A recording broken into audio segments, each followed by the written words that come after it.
Okay, so now we're on to the second version of the problem of evil, and this is known as the evidential problem of evil. And here's the argument. So, probably there are pointless evils. If God exists, there are no pointless evils.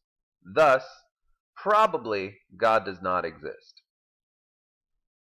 So we'll fill in the details about what pointless evils are, but roughly the idea is that we have evidence that there are pointless evils in the world, and God can't allow pointless evils, right? So if we have pointless evils in the world, then God must not exist. So why would we move to this version of the argument? Well, as we saw in the logical problem of evil, right, the free will defense came forth and said, look, there is reason for God to allow some evils. Right? God has a point in allowing some evil into the world. And the atheist is essentially responding by saying, okay, well, I could see why God would allow some evils. Free will does seem valuable. So maybe we should have the choice to do good or bad, and that'll just come with some evil. But not all evils fit that description, right? And so the atheist is going to say, although I can see the point for many evils, there are at least some pointless evils, and God can't allow those. God can't allow evil without some point to it. So, since we have those evils in the world, it's very likely God does not exist. Okay, so the first thing you should notice is that the goal of the argument has changed. The conclusion here is only saying that it's probably the case that God doesn't exist. Right? So when we were talking about the logical problem of evil, what they were trying to do there was trying to show conclusively that God is impossible. He can't exist in our world because there's evil here, and it's impossible for God to exist in a world where there's evil. So the logical problem of evil was trying to establish for certain, conclusively, 100%, that there is no God in our world. This evidential version isn't trying to do that.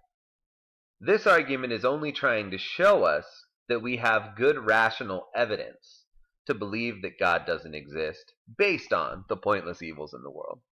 So, when the atheist gives this argument, he's not saying that here's proof that God doesn't exist. He's saying here's really good evidence that God doesn't exist. So, if we're all trying to be rational, we're all trying to follow the evidence, we're all trying to sort of follow the evidence intellectually, well, then what we should do rationally is believe that God doesn't exist. Right? So that's the whole point of this argument now. It's not to give us conclusive proof, but to give us very good evidence and show us that if we want to be rational thinkers, we should believe the conclusion of this argument, that God probably doesn't exist. Okay, so obviously what you should be asking yourself at this point is what are the pointless evils, right? So the atheist is saying there probably are pointless evils, so we need to describe what a pointless evil might be. And here are two common suggestions.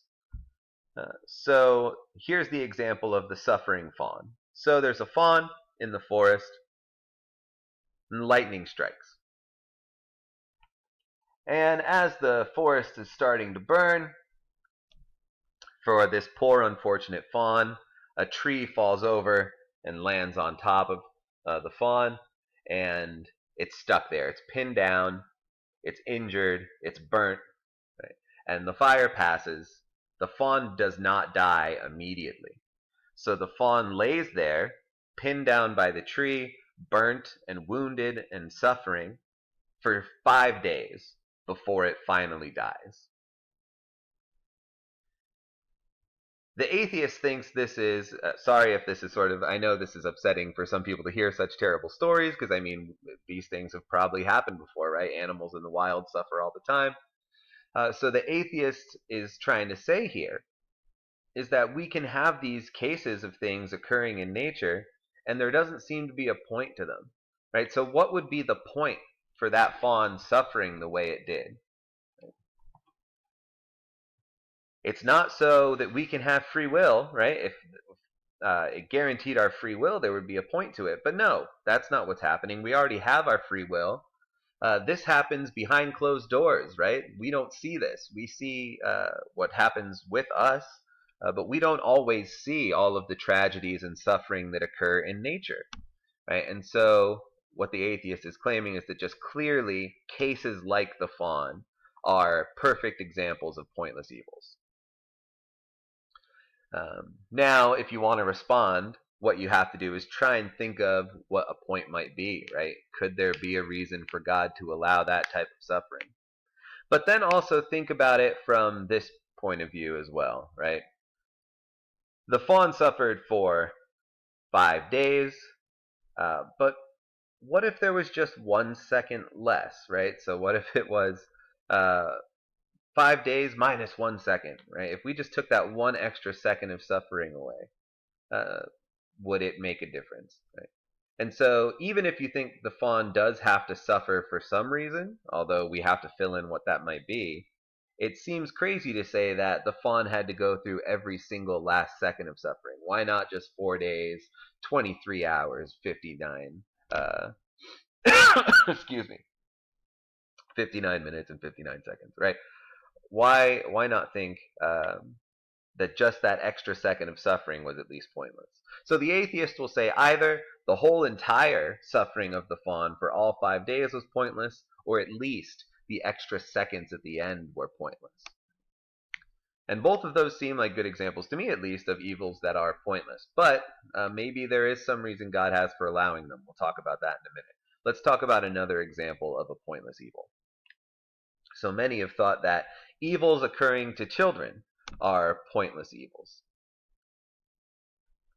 So we won't get too dark or traumatizing here, but roughly just think about children who are kidnapped and suffer sexual abuse, so on and so forth. Right? There are all these things that are happening to poor innocent children, right? And so these things are clearly evil. And the atheist is saying, I just can't imagine there's a point to those evils that we couldn't get through other means. So even if you think people have to have the option to kidnap and hurt others, well, we could just, like, God could make the world such that, okay, kidnap and harm can happen to people, but just not to innocent children, right? So God could just sort of shut off one little avenue of our free will, right? So we could still do all of the things that free will requires in order to bring value into the world, but then also just protect children. And that seems like it might be a more valuable world, right? One where we have free will, but children are sort of exempt from suffering until they come of age and then have to exercise their own free will.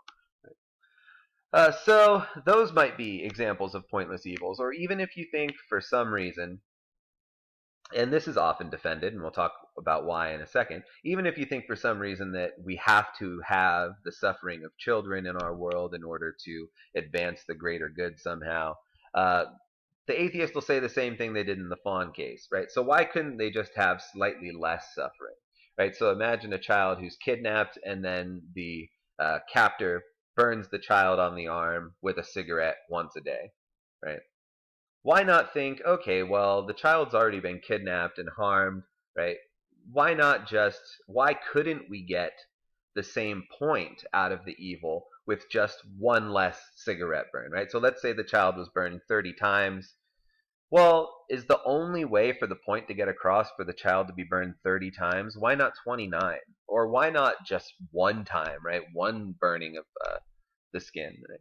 So the atheist is going to say either the evils that are occurring to children are pointless because we could get the point across with some other means just by maybe these same actions with adults, or if you think children still have to suffer to advance the greater good in some sense, then why not just say that, okay, well, the little last bits of suffering, right, the last cigarette burn, whatever it is, that was pointless. We still got the point, right? Whatever the point is, we still got it when the child was burned 29 times. That 30th time was pointless.